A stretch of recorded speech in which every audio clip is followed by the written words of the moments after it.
Rich dad poor dad पुस्तक Robert Kiyosaki द्वारा लिखित विश्व प्रसिद्ध पुस्तक है। उन्होंने दुनिया भर लोगों की पैसों के बारे में सोच को बदला है। माता पिता अपने बच्चों को स्कूल भेजते हैं, लेकिन स्कूल में कई साल गुजारने भी वित्तीय साक्षरता नहीं दी जाती है। उन्हें सिर्फ नौकरी की सुरक्षा का पाठ पढ़ाया जाता है, लेकिन पैसों को अपने लिए काम करवाया नहीं सिखाया जाता है। अतः व्यापार और निवेश के गुणों को विकसित करने के लिए आपको यह पुस्तक अवश्य पढ़नी चाहिए। इससे आपको बाजार की और पैसे की व्यावहारिक समझ मिलेगी, जिससे आपका आर्थिक जीवन बदल सकता है। रॉबर्ट कियोसाकी को अपने बचपन में दो पिताओं की शिक्षा मिली। रॉबर्ट का डैडी एक पराछे लिखे विश्वविद्यालय के प्रोफेसर थे, लेकिन अपनी आमदनी को सही ढंग से प्रबंधन नहीं कर पाते थे। वहीं दूसरी तरफ रिच डैड, जो कि लेखक के प्रिय मित्र माइक के पिता थे, कम पढ़े लिखे थे। उनकी गणना हवाई राज्य के अमीरों में होती थी।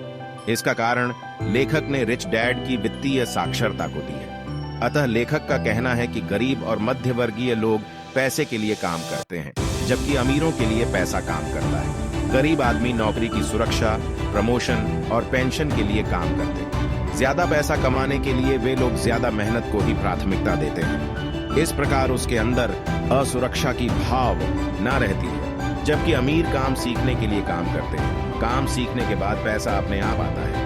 नए नए तरीके खोजते रहते हैं। रॉबर्ट कियोसाकी का मानना रहा है कि बच्चों को विद्यालयों को वित्तीय साक्षरता का पाठ पढ़ाया जाना चाहिए। उसे आज के सूचना युग के लिए तैयार करना चाहिए, न कि औद्योगिक युग की तरह स्कूल जाओ, अच्छे नंबरों से पास हो और दायित्व में फर्क नहीं समझता है।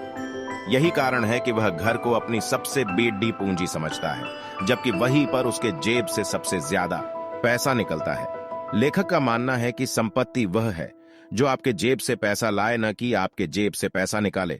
अतः संपत्ति और दायित्व के अंतर को समझना चाहिए। लोगों को अपने जीवन में पैसिव इनकम पर ध्यान देना चाहिए, जिसमें व्यापार, stock, bond, mutual funds, real estate, notes, बौद्धिक संपदा पर स्थान देना चाहिए, जिससे आपकी जेब में पैसा आए।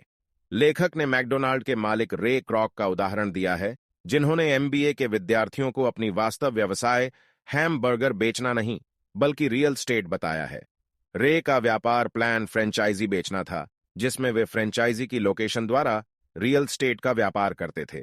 लेखक का कहना है कि लोगों को 1 साल तक बिक्री की कला सीखनी चाहिए। भले ही इससे कुछ कमाई ना हो, लेकिन इससे कम्युनिकेशन स्किल्स सुधार होगी। लेखक सैद्धांतिक एवं व्यवहारिक दोनों बातों को सिखाया है। कुछ बुरी आदतों से बचने की सलाह दी है, जिनमें डर, सनकीपन, आलस्य, बुरी आदतें, जिद आदि है। व्यवसाय और निवेश सीखा जा सकता है। केवल नौकरी की करना चाहिए, तभी हम वित्तीय स्वाधीनता की ओर BRHI पाएंगे। रॉबर्ट कियोसाकी ने रिच डैड पुअर डैड पुस्तक को 10 अध्यायों में बांटा है, जिनमें प्रमुख हैं: अमीर लोग पैसे के लिए काम नहीं करते हैं, पैसे की समझ क्यों सिखाई जानी चाहिए, अमीर लोग पैसे का आविष्कार करते हैं, सीखने के लिए काम करें, पैसे के काम न करें, शुरुआत करना।